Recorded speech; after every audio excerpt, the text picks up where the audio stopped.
ही चरणों के मूल जैसे, यानी कौन ऐसे? व्रजस्थित भक्ता एव। मैं किसका दास होना चाहूँगा? व्रजस्थित भक्तों का, अथवा उनके समान भक्तों का। हर किसी का नहीं, साधारण भक्त का नहीं, पर ऐसे भक्तों का के जिन भक्तों के लिए आपके चरण के अलावा और कोई गति नहीं है, ऐसे भक्तों के का मैं दास अनुदास होना चाहूँगा।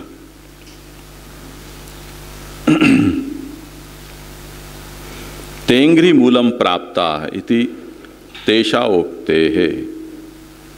आपके चरणों के मूलों को जो प्राप्त हुए हैं, ऐसा जो श्रीमद् भागवत में निरूपण किया गया है, ऐसे भक्तों के दास्य की वो कामना करते हैं। तेन कामाधिकार रूपम तद्दासत्वम उक्तम। ऐसे भक्तों का दास्य वृत्रासुर चाह रहे हैं, उससे उनको जो काम पुरुषार्थ उनका सिद्ध हुआ, उसी तरह का पुरुषार्थ मेरा भी सिद्ध होगा। इस तरह से अपनी कामाधिकारता भी उसने, वृत्रासुर ने ध्वनित कर दी। अन्यथा कामा सिद्धे है। अगर ऐसा दास्य प्राप्त नहीं होता है तो मेरा काम पुरुषार्थ सिद्ध नहीं होगा। मेरा काम पुरुषार्थ का मतलब क्या? कि मैं जिस तरह से मेरी सभी इंद्रियों का विनियोग भगवत कार्य में हो, जैसे उन भक्तों के हुए थे, इस तरह की सिद्धि मुझे प्राप्त नहीं हो सकती यदि ऐसे भक्तों का दास्य मुझे प्राप्त नहीं होता है। इसलिए व्रजस्थित भक्तों के चरणों का दास्य मुझे प्राप्त हो, उससे मेरा मोक्ष भी सिद्ध हो जाएगा, भजनानंद की प्राप्ति, और उसी में मेरे काम की सिद्धि भी, काम पुरुषार्थ की भी सिद्धि हो जाएगी। अतएव उक्तम आचार्य चरणैः तद्वारा पुरुषाणांच भविष्यति न चान्यथा इति। व्रजस्थित भक्तों में गोपीजनों को जिस तरह से सौभाग्य प्राप्त हुआ, रासादिक में उनको स्थान प्राप्त हुआ, पर ऐसा स्थान सीधा जो व्रजस्थित गोप सखाओं थे उनको प्राप्त नहीं हुआ। तो महाप्रभु ने उसका खुलासा दिया है कि उनके द्वारा या गोपीजनों के द्वारा उन गोप सखाओं आदि को भी वो सौभाग्य प्राप्त हुआ है। इसी तरह वृत्रासुर तो ऐसा स्त्री देह वाला नहीं है कि जिससे वो सुख प्राप्त हो, परंतु जिस तरह से वहाँ गोपीजनों के द्वारा वो प्राप्त हुआ है फल, उसी तरह वृत्रासुर को भी उन भक्तों की कृपा से ये फल प्राप्त होगा, ऐसा यहाँ ध्वनित किया गया है। अब तीसरा पद, तव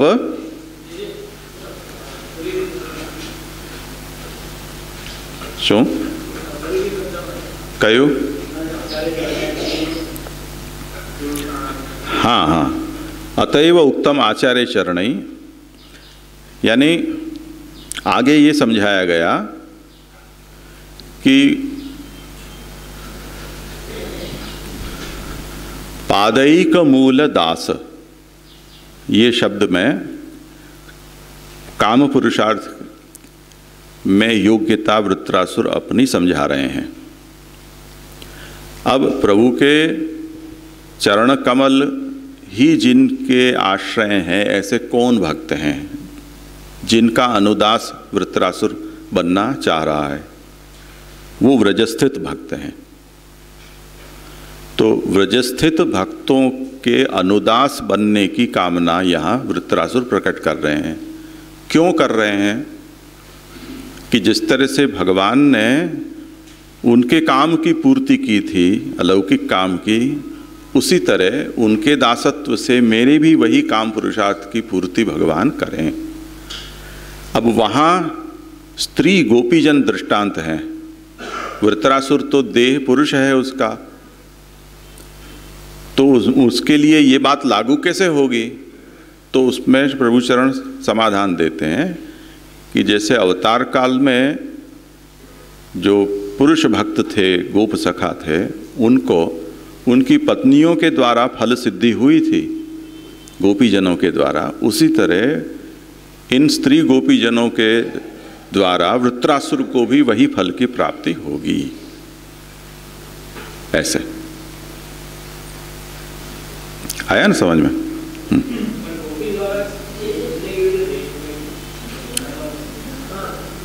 એટલે जो भी फल हैं वो यथाधिकार होते हैं। जैसे हमें कोई रुपया देता है, गुजरात में ऐसा होता है कि शादी ब्याह में जाते हैं तो चांदलो लखाओ ऐसा बोलते हैं, कवर में कुछ रुपए देते हैं जिनकी ओर से गए हों उनको, उसका नाम चांदला है। अब वो जो लेने वाला है वो कोई यहाँ थोड़ी चिपकाता है उसको, भाई चांदलो क्या हमारा हो तो आ रहे हो ऐसे करके कोई कवर माथे पे तो चिपकाता नहीं है, उसका नाम चांदला है। अब वो जो रुपए जो कुछ भी हों वो केवल टोकन के रूप में होते हों, उसका अगर उपयोग लेने वाला करेगा तो कन्वर्ट करके या तो कोई कैटरर्स का बिल है उसको चुकाने के लिए या बैंड पार्टी वाले के ऊपर घूर करने के लिए कर देता हो, जो कुछ भी रूप में वो उसका उपयोग करेगा। तो जो चीज़ होती है उसका उपयोग या उपभोग यथा योग्य होता है। हमें कोई किसी को अनाज देते हैं, अभी संक्रांति पे जैसे हम किसी को तिल देते हैं या किसी को धान की खिचड़ी देते हैं तो सीधा थोड़ी खाने लग जाता है उसको थैली में से लेकर, जो पीसने योग्य होता है उसको पीसता है, जिसको उबालने योग्य होता है उसको उबालता है। तो जो भी भोग्य वस्तु होती हैं उनको भोग के अनुकूल बनाकर उसका भोग होता है, यथावत रूप में उसका भोग कहीं किसी में भी नहीं होता है। जो बहुत अनाड़ी होते हों उनकी बात अलग है कि बहुत भूखा आदमी, जैसे भूख में किमाड़ भी पापड़ ऐसा कहा जाता है हिंदी में, तो वो बहुत भूखा होता है तो आदमी को ये विवेक नहीं होता है कि क्या खाना क्या नहीं खाना, तो नहीं खाने की वस्तु भी आ जाए तो वो भी खा जाए, वो एक अलग कथा है। पर होशो हवास में अगर हम हों तो हमारे इंद्रियों के भोग के अनुकूल बनाकर हर चीज़ का हम उपभोग करते हैं। उसी तरह जब अवतार काल में भगवान के सामने जो जो भी जैसे जैसे भी आए, जैसे नंदराई जी आए, बलदाऊ जी आए, सुबलतोक श्रीदाम आए या अंतर्ग्रहगता या अन्य ब्रजभक्त आए, इसी तरह गुरुजन भी आए, सांदीपनी गर्गाचार्य भी आए। ये सब भिन्न भिन्न देहाकृति में भगवान के सन्निधि में आए हैं और उन सबको भगवान ने उनके धर्मार्थ काम मोक्ष पुरुषार्थ उनके सिद्ध किए हैं। किसी की मुख्यता से किए हैं, किसी की गौणता से किए हैं। यानी यशोदा जी को जो सानिध्य, जो सामीप्य श्री कृष्ण का प्राप्त हुआ हो वैसा और उतना नंदराई जी को तो प्राप्त नहीं हो सकता है। नंदराई जी को दूसरे काम धाम है, जैसे नंदराई जी कर देने के लिए जा रहे हैं, यशोदा जी घर में ही विराज रहे हैं। तो जितनी निकटता नंदराई जी को प्राप्त है उतनी निकटता अरे यशोदा जी को, ऐसी नंदराई जी को संभव नहीं है। उसी तरह नंदराई जी की तुलना में बलदाऊ जी हैं, वो सदा साथ लगे रहते हैं। भागवत हम देखें तो सहरामेण केशव, सहरामेण केशव, इसकी जहाँ देखो रट लगाई जाती है, ऐसा लगे जैसे कोई गोंद लगाकर चिपक गए हो दाऊ जी भगवान से। तो कहीं भी भगवान से वो अलग नहीं दिखते हैं, कोई भी जगह हो। तो दाऊ जी को अधिक सामीप्य प्राप्त हो रहा है, दाऊ जी को उस तरह से फल प्राप्ति है, गोप सखाओं को उस तरह से है, गोपीजनों को उनके अनुरूप है। इस तरह से भोग्य जो भी हैं या जिनको भी भगवान जो भी पुरुषार्थ प्रदान करना चाहते हैं उसमें कहीं साक्षात है तो कहीं परोक्ष है। अब जैसे जो गोचारण के लिए भगवान पधार रहे हैं वो लीला और वो सुख न तो यशोदा जी को प्राप्त हो सकता है न गोपीजनों को हो सकता है।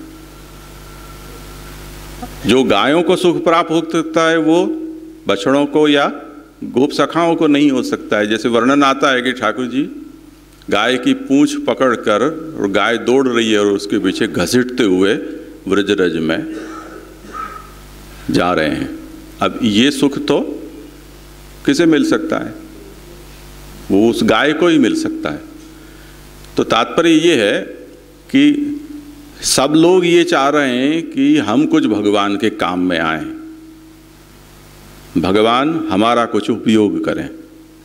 ऐसा भगवान का पूरा जो लीला परिकर है वो ये चाह रहा है, पर भोग यथा योग्य होगा। गोपीजनों का उनके रूप में होगा, उनका परिचय ये इसके पति हैं, इस रूप में भगवान से परिचय में आएंगे कि ये विशाखा के सखा गोप, ये ललिता के, ये चंद्रावली के, ऐसे। तो उनके द्वारा भगवान उनके पुरुषार्थ सिद्ध करते हैं, ये उसका तात्पर्य है। समझ में आया ना? इसलिए महाप्रभु आज्ञा करते हैं कि तद्वारा पुरुषाणांच भविष्यति न च अन्यथा। जहाँ मुख्यता से जिसका स्वीकार है उसका मुख्यता से भोग होता है, उसके पुरुषार्थ सिद्ध होते हैं, अन्य के गौणता से। नवरत्न में यही समस्या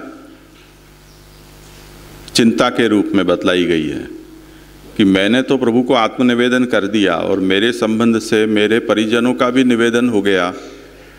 अब वो अन्य विनियोग उनका होता हो या प्रभु से विमुख होते हों तो उसका बुरा ठाकुर जी तो नहीं मान लेंगे, मेरा निवेदन भी कहीं रद्द नहीं हो जाएगा।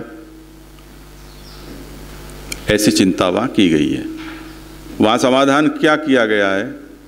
सर्वेशाम प्रभु संबंधो न प्रत्येकम। प्रत्येक का संबंध नहीं है भगवान के साथ, सबका है। अब सबका है इसलिए सब में से जो प्रभु के सन्मुख होगा उसको वो प्राप्त होगा, नहीं होगा वो जा तेल लेने जा। तो उसकी चिंता तुम क्यों करते हो? तुम्हारा हो रहा है कि नहीं, तुम उतना सोचो। अगर तुम्हारा हो रहा है तो तुम प्रत्येक में आए और सब सर्वेशाम में गए, ऐसे। तो तद द्वारा होता है, इसलिए महाप्रभु ने आज्ञा की कि तद्वारा पुरुषाणांच भविष्यति न चान्यथा इति। अब तीसरा पद अनु। अनु यानी बाद में, आफ्टरवर्ड्स, ऐसे। तद्दास दासत्वम अर्थाधिकार रूपम उक्तम।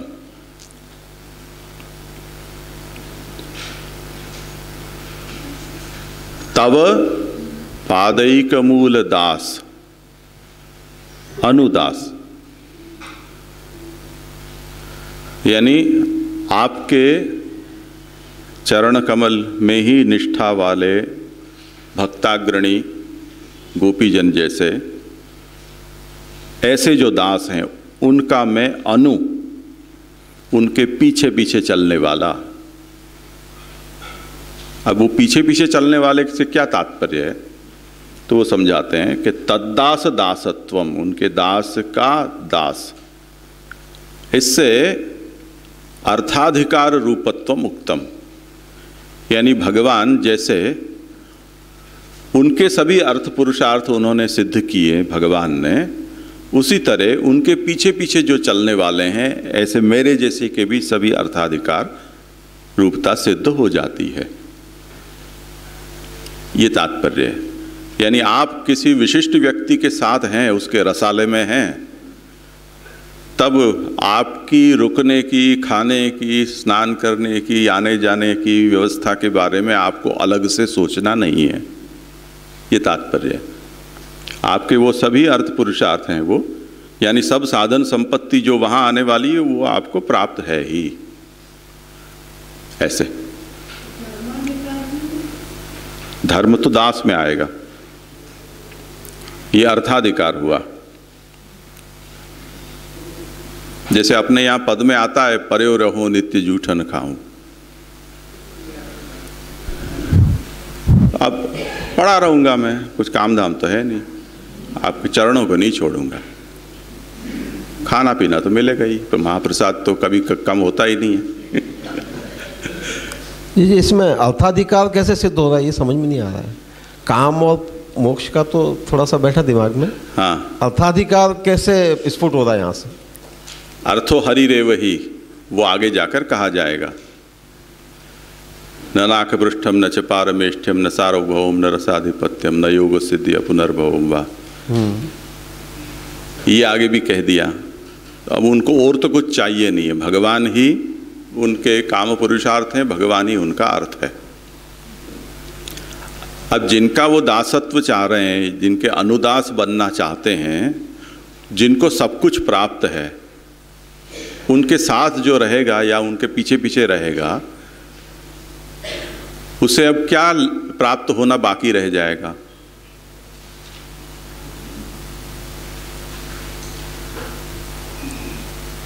तो अर्थाधिकारता उनके सिद्ध हो गई ना। नहीं, यहाँ जो बता रहे हैं ये धर्म के अंतर्गत मोक्ष, काम, अर्थ और धर्म ऐसा बता रहे हैं, 4 तरह के अधिकार दासत्व के, धर्म के अंतर्गत ही बता रहे हैं यहाँ पे। धर्म तो अब आएगा, अभी तो चारों 4 में उनकी योग्यता है ये बता रहे हैं। अच्छा, धर्म तो अब दूसरी पंक्ति में आएगा। अच्छा। मनस्मरेता सुपतिर्गुणास्ति, वहां से ठीक।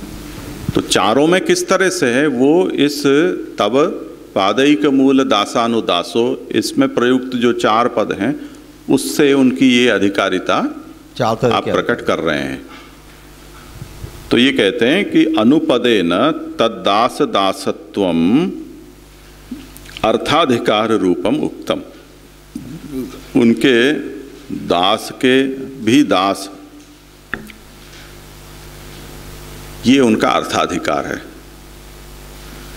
यानी भगवान उनके अर्थ हैं। ये अधिकार आपको कहां से मिला?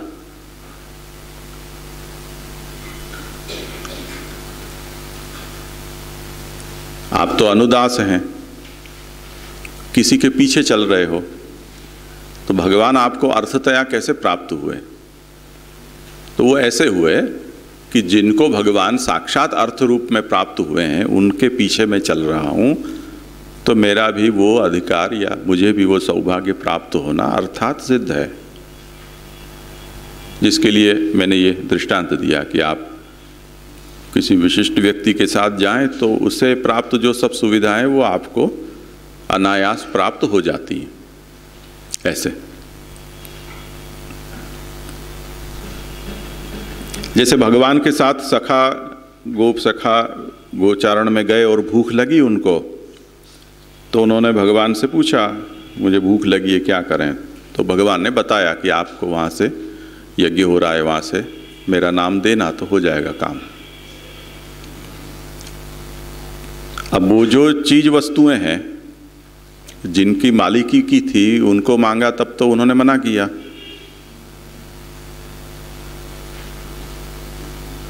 पर दासानुदासता जब प्रकट की तब सब कुछ मिल गया ना।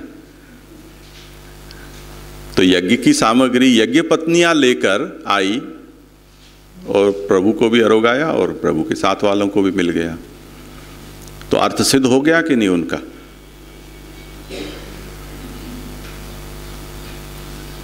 ऐसे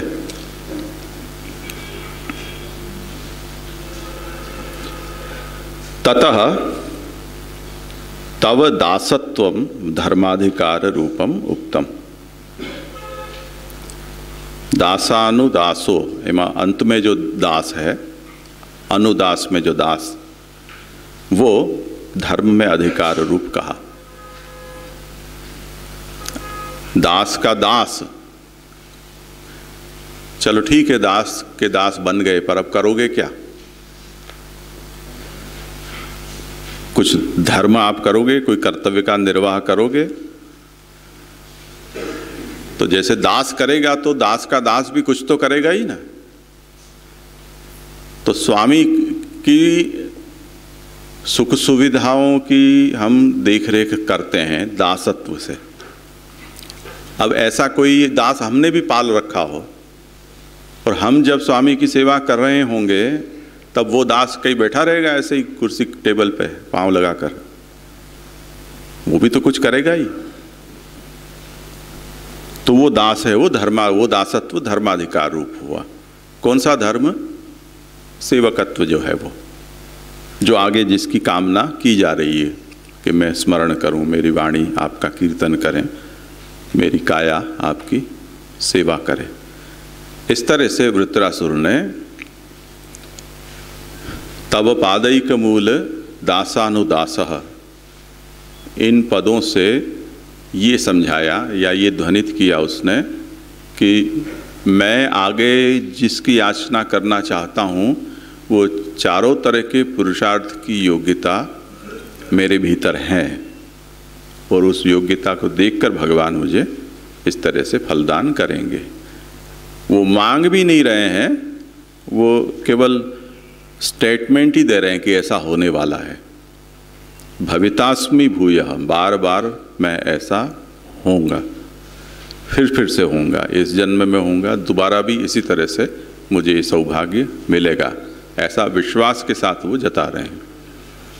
तो ये एक दूसरा अर्थ है वो प्रभु चरण ने किया। यहाँ थोड़ा विराम कर लें और उसके बाद आगे करें।